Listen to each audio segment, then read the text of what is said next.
Hey everyone, Mr. Happy here, and welcome to Mondays with Mr. Happy, aka Mr. Happy Mondays, the weekly Q&A show where you ask me questions and I answer them. I already scrolled down. There are a lot of questions, so I don't want to take too long here at the start. Not to mention I have a very, very busy evening after this is done. So, first of all, thanks to the people using the thanks feature in the comment section. Remember, that, much like my Patreon, is completely optional, completely unnecessary. It doesn't affect how frequently my content comes out. There's no benefits to it. But I wanted to thank those people for thanking me, because I'm not just going to say you're welcome. Like, what the heck? Thank you for the $5 G. Thank you for the $5 Salander. And thank you for the 20 Canadian dollars from Carl. Thank you to you three for using the system. I have been delaying turning it on, and it was just kind of cool seeing it. But again, just enjoy the content. That's all I ask of you. Speaking of which, special shout out to our sponsors over on Patreon for supporting. They've been doing that long before the thanks system was there, and it's been just as optional for them as well. All of my content is posted on YouTube. There's no exclusive content on my Patreon. So thank you to them for continuing to support this and State of the Realm, which is the two things that it largely supports. Either way, like I said, there's a lot of questions. We're doing the traditional format, no lightning round for this one. So let's get to it.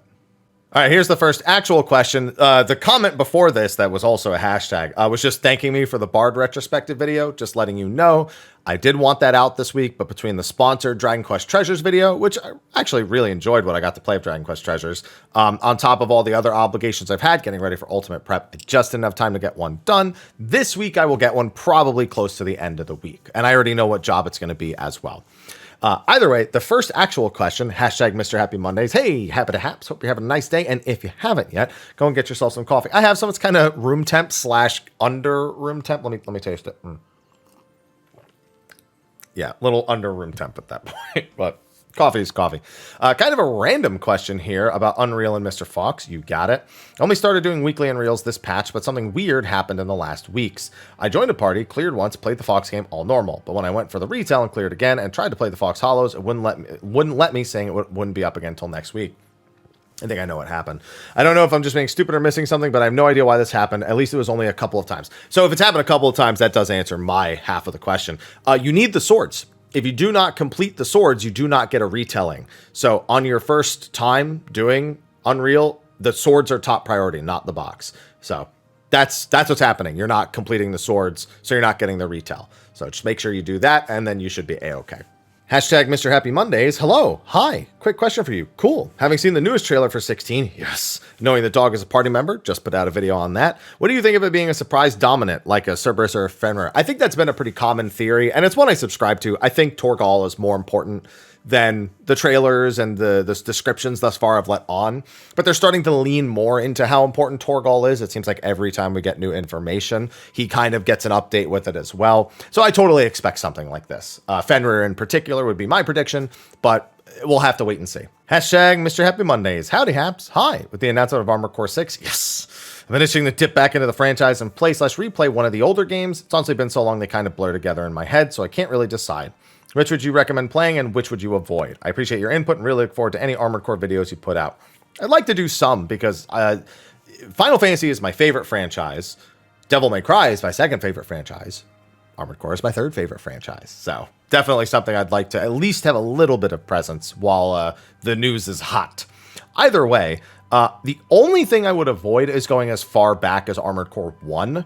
Both versions of Armored Core 1 and Masters of the Arena, they're playable. They certainly still represent Armored Core and everything about it.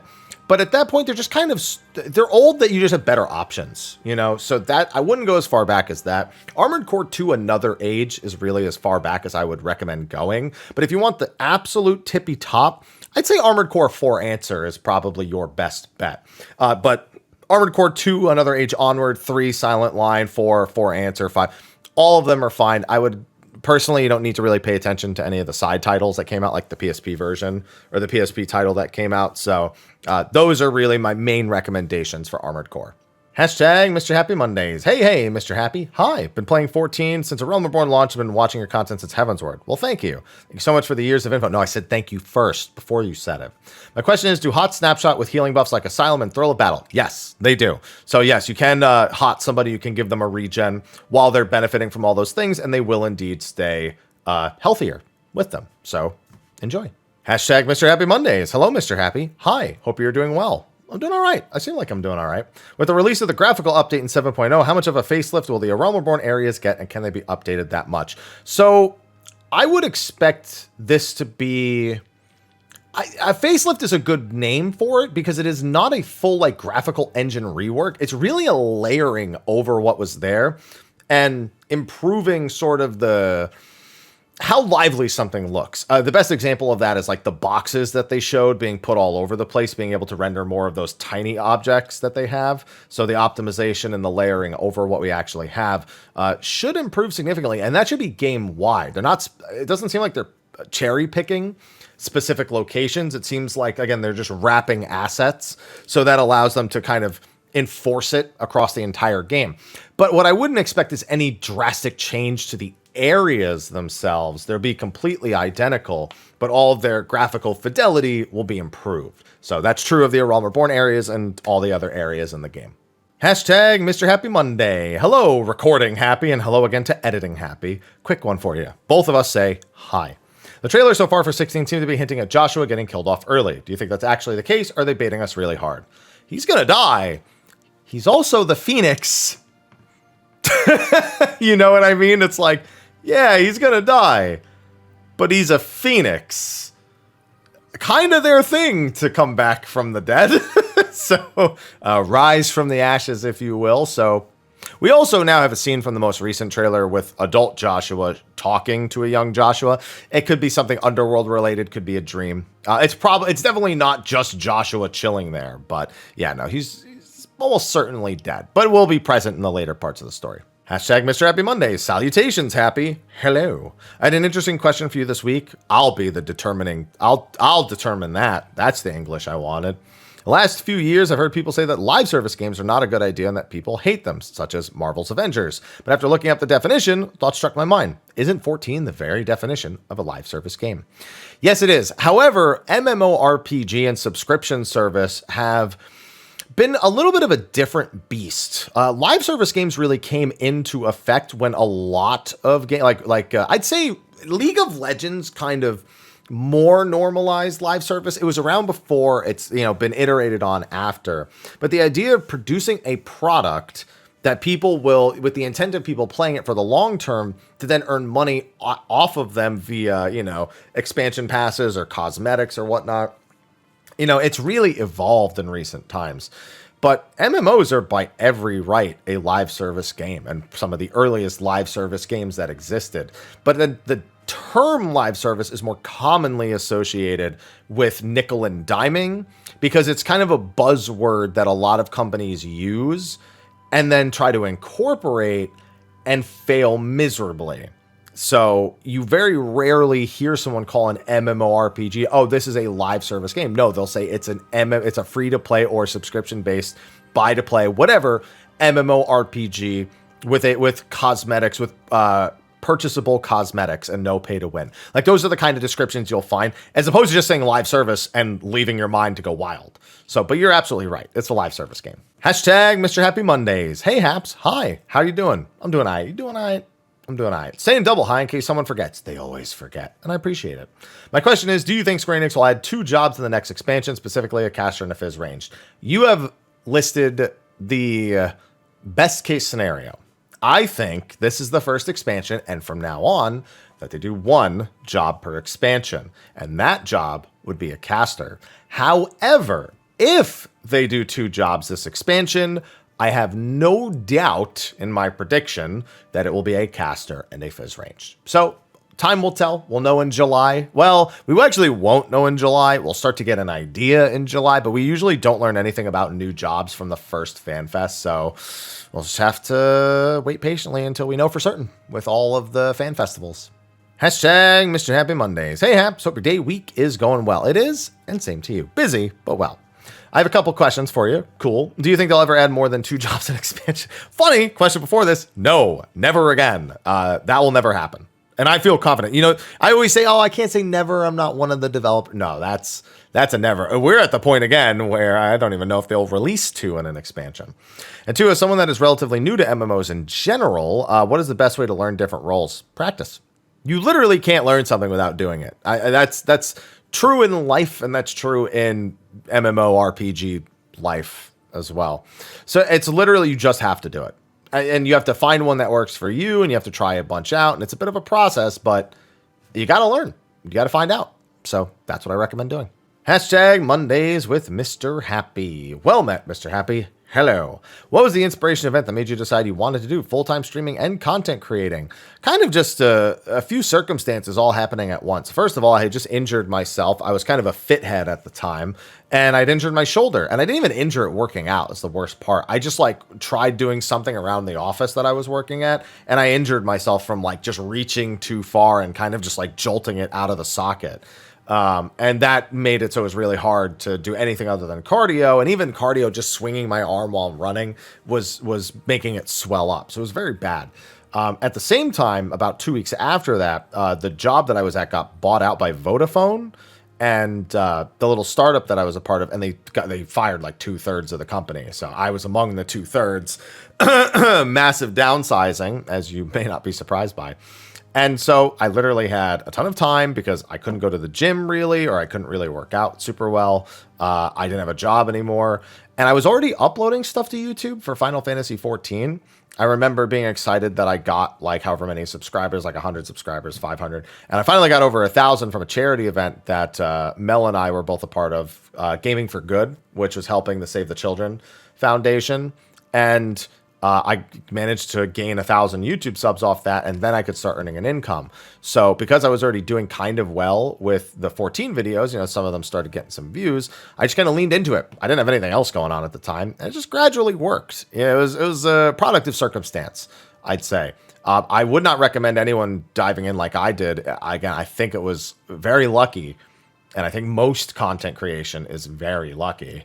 But that one in particular, it was good timing, good everything. So, yeah, that was it. Hashtag Mondays with Mr. Happy. Greetings and salutations. And an extra hello. Thank you. Nobody's missed it yet, but appreciate it. Just finished leveling all my jobs to 90, except Blue, of course. And now I'm collecting mounts. What do you think will be the minimum needed party to collect the doggos and gwibbers on sync? So doggos are Stormblood. You can solo all but 2. You cannot solo Susanoo, and you cannot solo Tsukuyomi. The rest with a tank can be soloed, but will prove quite difficult. An extra person makes it a lot easier. Tsukuyomi can be done, I believe, with 2. Pretty sure that it's possible as long as both of you position. And Susanoo should be doable with 2, if I'm not mistaken there as well. It would take a decent understanding of both encounters, but 2. For the gwibbers, I don't know yet.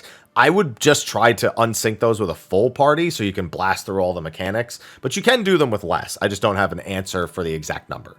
Hashtag Mondays with Mr. Happy. Hello, howdy, lolly ho, happy Oji-san. Yep, I want an extra hello. Wow, a lot of extra hellos today. No, everyone's going to be covered. There's no way they're not. My question for you is about Savage weekly loot restriction. Personally, the weekly loot just doesn't sit well for a normie like me that doesn't have an alt and wants to help friends out. Still progging PAS or subbing. I'll have a few things to say about this.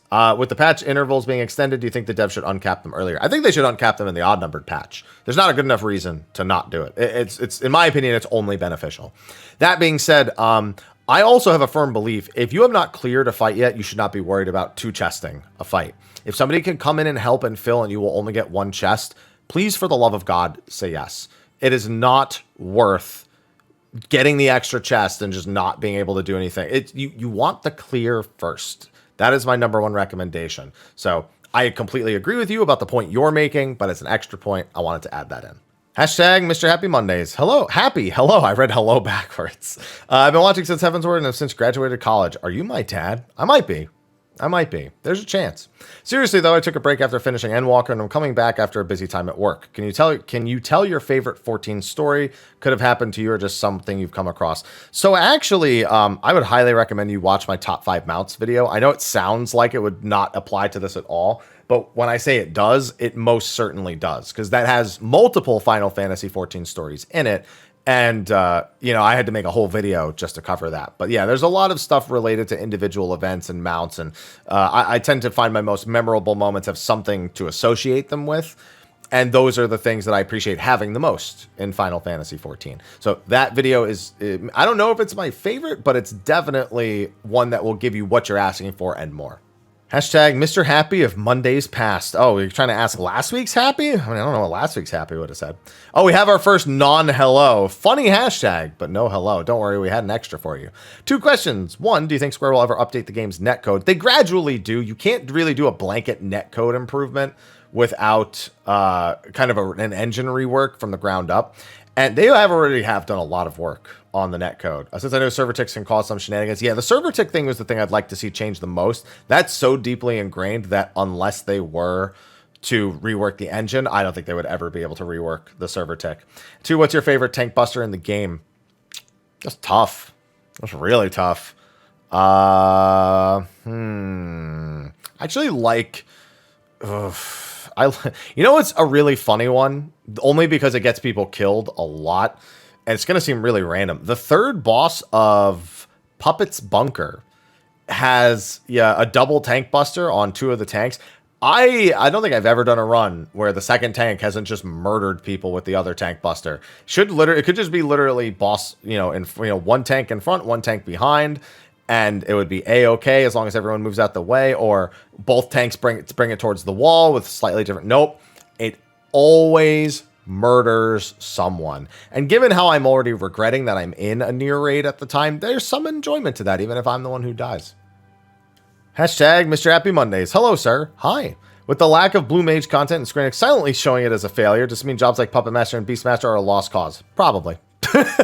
I still hold on to hope that they'll try to incorporate them into the rest of the game in some other way, but otherwise, yeah, I would say so. Also, in your opinion, what percentage of the player base would have had to have at least try Blue Mage? I think, no, so a lot of people did try and unlock and even level Blue Mage. We have statistics on that. What they didn't do is actually collect any of the spells or do the carnival or literally do anything. There is a very high unlock rate for Blue Mage. I think it was even higher than some of the less played jobs at some point, but it's just the retained interest is very low, especially because unless you want to do the 8-man raids, what are you really doing on a Blue Mage update? Maybe a carnival level or 5 or collecting the new spells, and then most people are done at that point. So, and then they have the lucky ones who hold on to it for Moogle Tombstone events. But either way, yeah, it's I don't know, but it never felt like it was set up for success in the first place. But I enjoy it, and I did enjoy it. I still do enjoy it, but never felt like it was set up for success. Hashtag Mondays and the Haps. I like it. Hey there, Mr. Haps. Hello. First time askers to take a bonus of increased shiny odds. I'm literally collecting eggs right now. So if you could give me that, because I'm trying to test a theory about something, that would be really cool.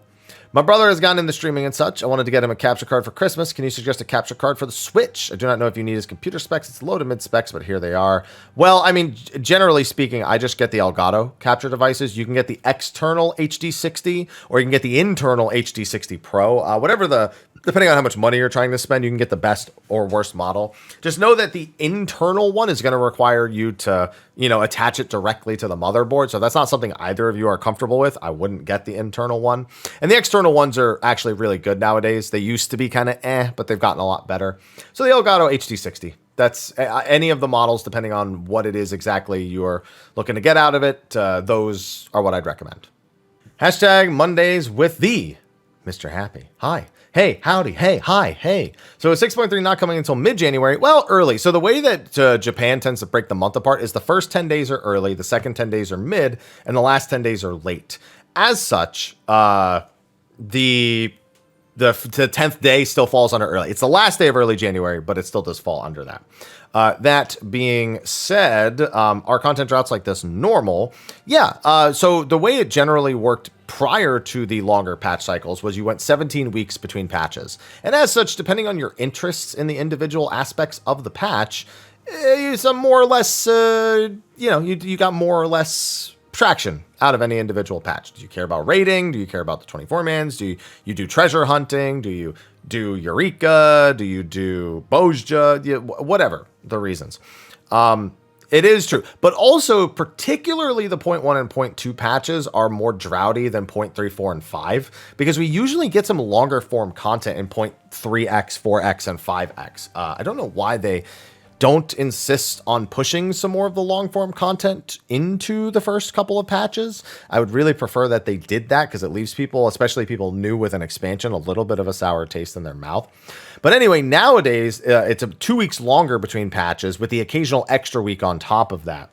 So a 19-week patch schedule with the occasional 20-week patch schedule, one of which we're going to have because of the holiday season. Upcoming 6.3 is 20 weeks. So that's what you're looking at approximately when it comes to content. But also just know that the 0.3, 0.4, and 0.5 content drops will be generally less, but it'll take still a little bit. Like once we have a more grindable Manderville weapon, and once we have the new Deep Dungeon, and then once we have the new Criterion in the next patch, and another Manderville step, and it's generally like relics or relic zones that kind of push it forward. We've had 2 expansions with just relics, 2 expansions with relic zones, and it's always that like 0.3-ish area where the droughts feel less severe. It's still there, but a little less severe.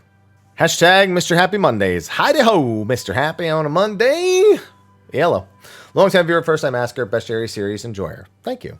Question about your Final Fantasy wind-up. Count up, but I'll take it. As a streamer, how do you play video games for long periods of time on a near-daily basis without suffering burnout? Play different games. Final Fantasy 14, if I don't feel like logging in, I don't log in. That's simple. If there's another game I'm playing and I'm not feeling like playing it anymore, stop playing it. I have the self-control to do that, and that helps very, very much so. And I can always fall back on a good old reliable. Nowadays, I have Pokemon Shiny Hunting, Elden Ring Rando, and there's a classic Final Fantasy game, really. If I just want to fall back on something, you know, it's never really too much of a struggle for me.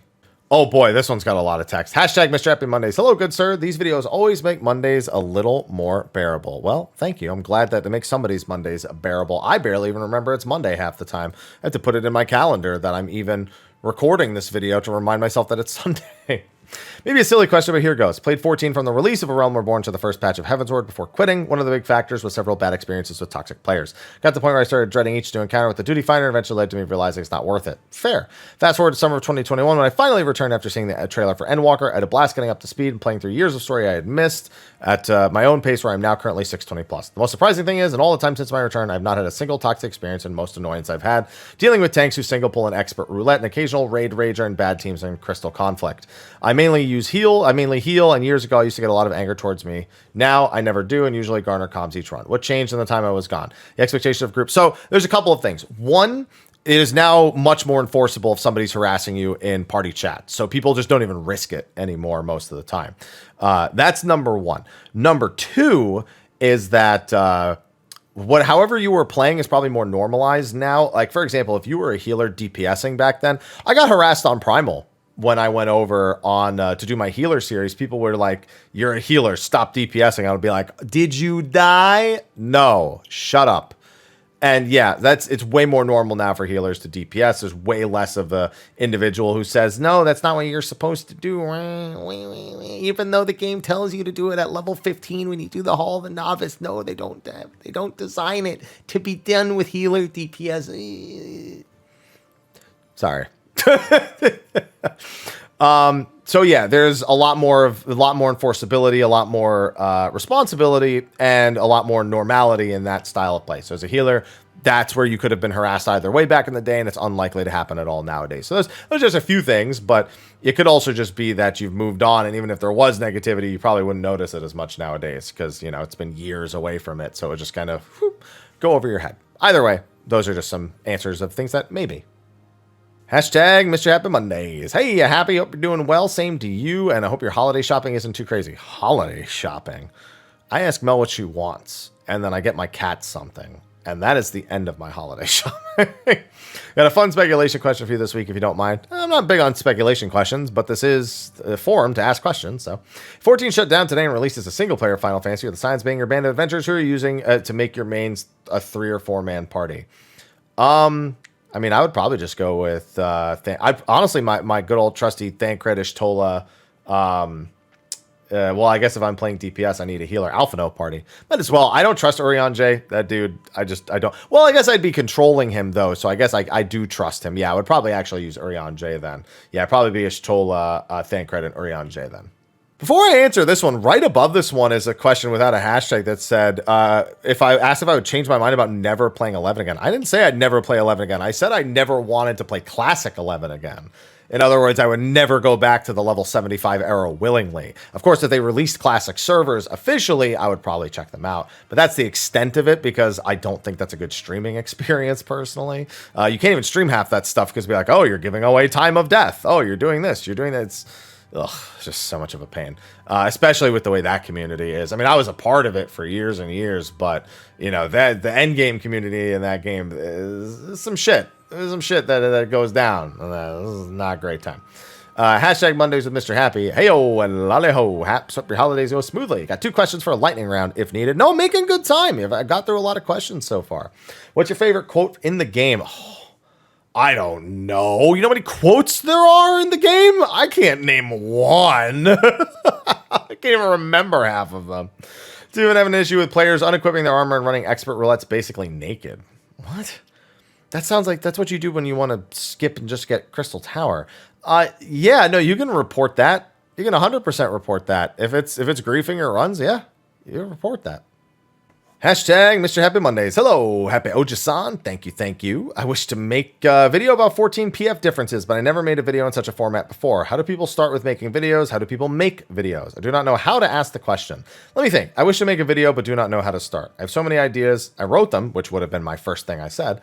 But when I must put the production of it goes into my mind, it goes empty. I'm not sure if I'm able to, so I wish to ask for encouragement. Honestly, you just need to get over the mental hump of doing it. So writing it down would have been the first thing, but it's not just about writing it down. You need to write it in a script format, because that helps you focus your thinking. And that is something that will go a long, long way to visualizing what you are going to do.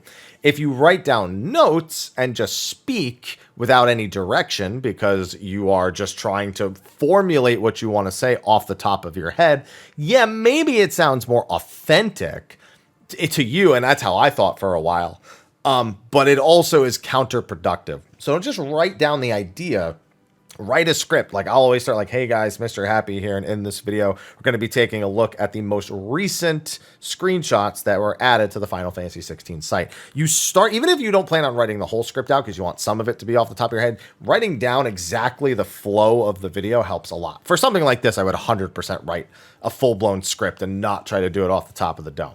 As for that, then accrue some footage, take some screenshots, think about how you want to convey that information. Doesn't have to be too visually compelling. It just needs to tell what you need it to tell. You'll see I don't usually do any sort of major like graphical things like you may see in like a June Bob video, for example, because for me, I don't need all of those things well, I wouldn't look to those things to convey what I need to know. So I also subsequently don't include them in my videos. They're going to help somebody else who needs those things, but it's about kind of just taking your own creative process and rolling with it. So that's my first step, is don't just write the idea down, write out a script, then get some footage, and then start piecing things together. Because once you have a script down, you can think, what footage do I want to show? Collect the footage for that paragraph and then move on to the next paragraph. So that helps me a lot. All right, and I actually got through all the questions in a pretty timely fashion. I thought this video was actually going to be longer. I never know how long this video is going to be. A couple of other random comments that I just, sometimes I like to just grab the random comments and just add some sort of commentary or discussion points over it. There's definitely one around the bottom, but I also want to do that. Yeah, something about the limited account-wide slots hurdle. Definitely agree with that. Some more commentary about Beastmaster and Puppet Master. Scamtheon Lies of the Fallen for Pantheon Rise of the Fallen. Surely giving Ashes. I think Ashes has made a lot more money than Pantheon has, though. And Pantheon promises something pretty small scale relative to Ashes, but man, Ashes, I have so many things to say about Ashes of Creation, but I don't want to just make a video for the sake of drama. It's just, I can't trust that company. I can't trust anything about it. Undermining character deaths, yeah, I don't like that as well. Yeah, there's the never play Final Fantasy 11 again. They had one raid tier of all 6 bosses. Yeah, but that's like the most shallow representation of Final Fantasy 6 references you could have. It's why Omega is my least favorite raid tier of them all, because it literally just said, oh, well, we want to hit you with nostalgia bait, so we'll just make up some bullshit, and then you just fight it and it has no bearing on anything. It's one of my least favorite raid tiers for that reason. But there's not much in terms of like narrative usage of Final Fantasy VI bosses other than the Warring Triad. The Warring Triad is the best example of Final Fantasy VI references done incredibly well. There are others, but that's my favorite one in particular. More comments about Ashes. Of course, after I laughed about Ashes last week, I probably should have expected to have some Ashes of Creation comments under here. And then we have one where 8 different languages to say hello in, which, you know, I'm sure I knew some of these. And then watch out for calling Ashes of Creation a scam. They've actually released content compared and rather transparent. Think you're confused it with another fundraiser. Josh got in deep water for this. You can't get in deep water for calling Ashes of Creation a scam. Here's the thing. You're thinking of Chronicles of Illyria, and that is uber omega scam. Ashes is a different kind of scam. Ashes is a scam that might deliver you something, and it might even be close to what it says it's going to be, but it's nothing like what you're expecting. Ashes of Creation has been you know what? I'm going to do this right now. It's not going to be its own video, but we're going to do this right now. Ashes of Creation has been, I think, in development since 2014 or 2015. I played it at a PAX, and it was awful. And every creator I played it with thought it was awful. Back then, every single attack had a Gears of War style reload system where you had to time the button press with the attack, or you couldn't chain the combo, or you didn't get the effect or the full effect of whatever you were doing, or it would like stun you in place. It was dumb. None of us liked it. That's not how the game is anymore. But that was my first ever hands-on experience with Ashes of Creation. We then started finding out some really weird things, and we started seeing them go some really, really weird directions with Ashes. First of all, they said that they were basically all set. We wouldn't have to worry about the development costs or anything because the cost would not be something that had to be a concern. That didn't stop them from, you know, nickel and diming in every way that they could. And one of the biggest things I remember them doing is during the big PUBG, I guess the Fortnite PUBG kind of war where we had all of these battle royales start popping up. I remember Ashes of Creation put one out, and they said it was a temporary thing to test the battle system for the full version of the game. And I'm like, no, you're fucking full of shit. Why would you test an MMO's combat system that is built around the gameplay systems you're developing for the MMO in a fucking battle royale? You're not. You were hoping it would get popular, and you were going to get rich off of it like all the other ones that were coming out at the time. They also, I think I might be misremembering this, so I would actually welcome a correction. I think at one point they had like a recruit program, or they were going to have a recruit program. I don't think it's a thing anymore, where if you are recruited to the game, any of your purchases that you make on the cosmetics store, the person who recruited you gets a cut of those. But then if you go recruit somebody, you'll get a percentage of their, I shouldn't say you'll, because it implies that it's still in the game, that you would get a percentage of their cosmetics, but also the person above you would get it. So the idea was that you'd keep recruiting people and you could earn money playing the game. And that's literally the definition of shit like, well, it's a pyramid scam, first of all, but it's shit like, you know, like Amway and all those other, well, I don't even know. Amway's the only one I know because they were all over my college campus. So that was, and I can't find that information nowadays. So I feel like I'm misremembering that, but I remember really hating them for it also. So maybe it was a different company and I've somehow wrapped that into Ashes of Creation in my mind. I definitely need a fact check on that one. But then it's just been year after year after year, there's like more and more reasons why it's not getting developed, why it's not getting anywhere, how do you have infinite money and that's $500 for this early access thing? And here's the thing. Their mouth is bigger than the feet. Their mouth is bigger than the shoes they're walking in. I don't know if that's actually a thing, but they are promising all of these insanely unique, innovative, groundbreaking, genre-changing things. And you know what? I keep hearing the fucking word, the concept. Every time they introduce something new, they call it a concept. I don't know if that's plausible deniability in case they never actually do it, but they just keep saying, this is our concept for this is our concept for that, this is our concept for that. It's gonna fall apart like a monkey with a wrench. I have no doubt in my mind that game is doomed beyond all fucking belief. And if you're holding on to hope, I hope it's a game that you like, but it is so far from being a game changer in the genre, I wouldn't hold on to that hope. And I wouldn't dare tell someone to support that game, not after all the years it's been worked on. I will say that the team now, I trust way more than the team they had on years ago. I don't know if they've replaced people. I don't know if they've just upstaffed, so it's allowed them to change their scope so they can actually produce something. But I have no hope in that game. And I think it is, and I'm going to say it again, I think it's the star citizen of the MMO genre, in that it will always be trying to, sell packs and whatnot to players. It'll always be trying to pull in an income, and it'll always be advancing, but it'll never really be done. Never really. And that's not in like the MMO way of course, they're going to patch it, net expansions, blah, blah. No. I don't think it'll ever really be done. And with that, time to wrap this up. Anyway, be sure to ask your questions, and I can't wait to read the comment section of next week's video.